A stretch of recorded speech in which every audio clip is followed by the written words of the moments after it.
చాలా మంది అక్కడ న్యాయవాదులు అనుకుంటున్నారు నిన్న.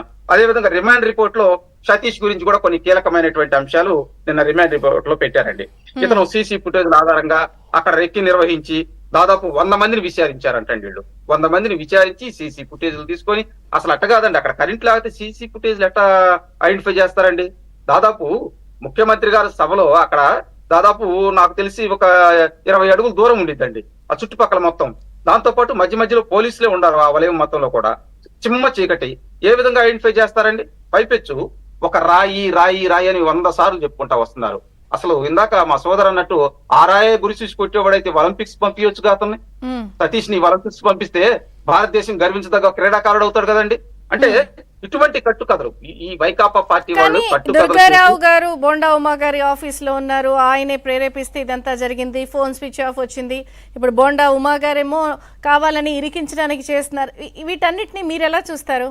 అంటే నిజంగానే మీ అభ్యర్థుల్ని ఇరికించో ప్రచారానికి దూరం చేసే ఒక వ్యూహం కూడా ఇందులో ఉందని అనుకుంటున్నారా ఈ కేసులో జరుగుతున్న పరిణామాలపై? విజయ్ చంద్రిక్ గారు ఈ కేసుకు సంబంధించి మాట్లాడేటప్పుడు వైకాపా నాయకులు మాట్లాడే విధానం చూస్తూ ఉంటే ఒక్కొక్కరు డిఫరెంట్ గా మాట్లాడారు. కొంచెంసేపు రాయి అన్నారు, కొంచెంసేపు పెంకు అన్నారు, కొంచెంసేపు ఏమో ఏది సిమెంట్ రాయి మొక్క ఆ పదునైన దాంతో దాడి చేశారన్నారు. ఈ దాడి చేసిన వాళ్ళు ప్రొఫెషనల్స్ అని చెప్పుకొచ్చారు, ఎక్కడి నుంచో తీసుకొచ్చారని చెప్పారు. దీంతో పాటు వెల్లంపల్లి శ్రీనివాస్ అనేటువంటి వ్యక్తి ఒక అడుగు ముందుకేసేసి బోండా ఉమ్మ గారి మీద, ఆయన వాళ్ళ పిల్లల మీద కూడా ఆయన అభ్యంతరాలు వ్యక్తం చేస్తూ మాట్లాడాడు. అంటే రాజకీయ లబ్ధి కోసం రాజకీయ పాపం గడుపుకోవటానికి ఆయన మీద వీళ్ళు సహజంగా మాట్లాడుతూ ఉన్నారు. వాస్తవాలు ఏంటంటే అక్కడ పోలీసులు వాళ్ళందరికీ కూడా తెలుసు ఇక్కడ దారి ఏమి జరగలేదు, ఏదో దండ హుక్ ఏదో గీసుకుందనేది అందరికీ తెలుసు. కానీ దాన్ని పదే పదే మసిపూసి మారేడుకాయ చేసి, ఎందుకంటే ఈ అధికారులు అత్యుత్సాహంతో సామాన్యులు పేద వర్గాలు బలైపోతూ ఉన్నారు. ఈ రోజు మరి వడ్డెర వర్గానికి చెందినటువంటి ఆ సతీష్ అనేటువంటి ఆ కురవాడు అన్యాయంగా అక్రమంగా అరెస్ట్ చేసి మరి రిమాండ్ లో పెడతామే కదండి. 14 రోజులు రిమాండ్ చేశారు. 307 ఏ విధంగా అప్లికేబుల్ అయిందండి? అక్కడ అసలు ఆయుధం దొరికిందా?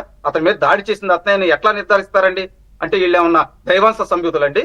అక్కడ దాడి జరుగుతుంది. నేను ఏమంటానంటే పోలీస్ కమిషనర్ పత్రికా ప్రకటన ఇచ్చారుగా, ఈ ఆధారాల బేస్ చేసుకుని చేసాం, మాకు ఈ దొరికినాయి, ఈ లభ్యమైన అని రాశారు కదా. అయితే ఇంకొక పాయింట్, పోలీసు ప్రత్యేక అధికారిని పరిశీలకుడుగా నియమిస్తున్నాము అని ముఖేష్ కుమార్ మీనా గారికి ఆయన నివేదిక ఇస్తారని అంటున్నారు. ఆ నివేదికలో కూడా ఈ అంశాలే ఉంచొచ్చా, లేకపోతే ఇంకా ఏమైనా సంచలనాలు ఉండే అవకాశం ఉందని మీరు ఎక్స్పెక్ట్ చేస్తున్నారా? ఎందుకంటే అంతా కూడా మీ చుట్టూ.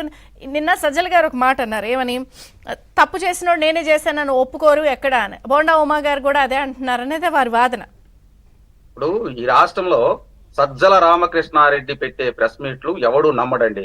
ఎందుకంటే అతను ఓవర్ యాక్షన్ ఎక్కువ, పని తక్కువ. ప్రతిసారి కూడా చంద్రబాబు నాయుడు గారిని టార్గెట్ చేస్తాం, ప్రతిపక్ష పార్టీ నాయకులను టార్గెట్ చేస్తాం, పవన్ కళ్యాణ్ గారిని టార్గెట్ చేయటం. నేను అంటానండి, ఇప్పుడు గతంలో ఇదే ప్రాంతంలో కృష్ణా జిల్లాలోనే మరి చంద్రబాబు గారి మీద రాళ్ల దాడి జరిగింది. అక్కడ వాళ్ళు వైఎస్ఆర్ విగ్రహం వెనకాల రాళ్లు పెట్టుకొని దాడి చేస్తే మా సిఎస్ గారికి అప్పుడు దెబ్బ తగిలింది. మరి అది దాడి కాదా? అంటే మా ప్రాణాలు కాదా? మీరు తమ్మలపల్లిలో చూడండి, తమ్మలపల్లిలో ఎంత ఇష్యూ జరిగింది. ప్రాజెక్టులు సందర్శించడానికి వెళ్ళేటప్పుడు 20 కార్లు మరి ధ్వంసం చేసి చంద్రబాబు గారి మీద, ఎన్ఎస్జీ ప్రొటెక్షన్ లో ఉన్నటువంటి వ్యక్తి మీద రాళ్ల దాడి చేసి, పైపెచ్చు ఆయన మీద కేసులు పెట్టి అక్కడ ఉన్నటువంటి నాయకుడి మీద దాదాపు 200 మంది మీద అండి అక్కడ నాయకుల మీద రౌడీ షీటర్లు ఒప్పించేశారు. అక్కడ ఉన్నటువంటి మా నాయకుడి మీద రౌడీ షీటర్లు ఒప్పించేసి ఇవన్నీ చేసేసి, అరే ఏమీ తెలియనట్టు కలబుల్లి మాటలు చెప్పి ప్రెస్ మీట్ ముందులకు వచ్చే సజ్జల రామకృష్ణారెడ్డి హృదయ విదారకంగా అసలు మాకు ఏమీ తెలియదు, అక్కడ ఏమీ జరగలేదని చెప్పి అక్కడ ఉన్నటువంటి ఎస్పీ చేత చెప్పించారండి. మేమేమంటామంటే అక్కడ ఉన్న ఎస్పీ చేత చెప్పించాడు, అక్కడ సిఐ మాత్రం ప్రొటెక్షన్ ఇస్తానికి వస్తే అతన్ని సస్పెండ్ చేశారు. ఇవన్నీ మనం చూసాం. దీంతో పాటు కీలకంగా మీరు చూడండి, చంద్రబాబు నాయుడు గారు విశాఖపట్నం వెళ్ళినప్పుడు కూడా ఆయన మీద కోడిగుడ్లు టమాటాలు రాళ్ల దాడి చేశారండి. అప్పుడు 307 అప్లికేబుల్ కాదండి. అంటే చూడండి, నేను అనే ఏంటంటే ఇవన్నీ కూడా వాస్తవాలండి. కానీ వైకాపా పార్టీలో ఉన్నటువంటి రౌడీ మూకలు, ఒక విధంగా చెప్పాలంటే రాజకీయాల్లోకి రౌడీలు వస్తే ఏ విధంగా ఉండిద్దో ఈ రోజు ఆంధ్రప్రదేశ్ లో వైకాపా ప్రభుత్వాన్ని ఉదాహరణగా తీసుకోవచ్చండి. గతంలో కూడా మనం చాలాసార్లు ఆక్స్ఫర్డ్ యూనివర్సిటీ నుంచి ఒక సామాజికవేత్త ఇక్కడికి వచ్చి జాన్ జిబ్లెట్ అనే అతను ఆంధ్రప్రదేశ్ లో ఉన్నటువంటి ప్రజాస్వామ్యం ఏ విధంగా పునారిల్లుతుందో, ఏ విధంగా పేద ప్రజలను వీళ్ళు అధికారంలోకి వచ్చిన తర్వాత ఇబ్బందులు పెడుతున్నారో, ఈ అంశాలన్నీ ఒక పాఠ్యాంశంగా తీసుకెళ్లారండి. నేనేమంటానంటే అధికార దాహం కోసం మీరు తాతాలాడుతూ పేద ప్రజలని, ముఖ్యంగా బడుగు బలహీన వర్గాల్లో ఉన్నటువంటి అమాయకులను బలి చేయవద్దని చెప్పి నేను ముఖ్యమంత్రి గారిని అడుగుతున్నా. మీరు చూడండి, ఇప్పుడు గతంతో ఇప్పుడు కంపేర్ చేసుకున్నప్పుడు రాజకీయాలు చూడండి. గతంలో ఏంటంటే అధికారులు వాళ్ళ పని వాళ్ళు చేసుకునే వాళ్ళు, వ్యవస్థలు బాగుండేవి. కానీ ఇప్పుడు అధికారులు కూడా ఎందుకో మరి అధికార ఇంకొక పార్టీ 24 రోజులున్నా ఇలాగే ఉంది. అదే మనక రజనీ గారు అన్నట్టు కోడిగుడ్లు టమాటాలు మీ మీద ఇస్తున్నాయి. గ్రావిటీ తక్కువ, రాయికి గ్రావిటీ ఎక్కువ. ఇందాక ఆవిడ గ్రావిటీ ఫార్ములా న్యూటన్ సూత్రాలు చెప్పారు కదా. సో బ్రేక్ తీసుకుందాం. బ్రేక్ తర్వాత ఈ అధికారుల తీరుపై కూడా మనం చర్చిద్దాం. చిన్న విరామం, చర్చ కొనసాగుతుంది.